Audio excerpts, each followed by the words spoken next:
થાનગઢની જામવાળી ગ્રામ પંચાયત સમરસ બની છે। જામવાળીમાં સરપંચ પદે મહિલાની વરણી કરવામાં આવી। 2000થી વધુ લોકોની વસ્તી ધરાવતું આ ગામ સમરસ બન્યું છે। છેલ્લી 3 ટર્મથી ગ્રામ પંચાયત સમરસ બની રહી છે।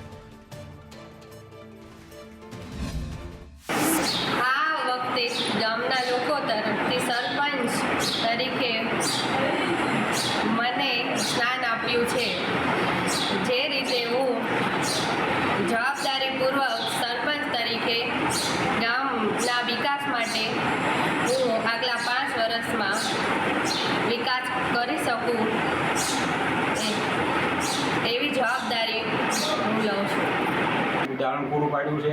હાલ 2025ની ચૂંટણીમાં પણ ગ્રામ પંચાયતની ચૂંટણી જ્યારે અત્યારે આવી ત્યારે સમસ્ત જામવાળી ગામના આગેવાનો, વડીલો તેમજ સૌ યુવાન મિત્રો સાથે રાખી અને સમરસતાનું એક ઉદાહરણ પૂરું કરવા માટે ફરી એકવાર જામવાળી ગ્રામ પંચાયતની અંદર સરપંચશ્રી તેમજ તમામ બોડી બિનહરીફ જાહેર કરી છે।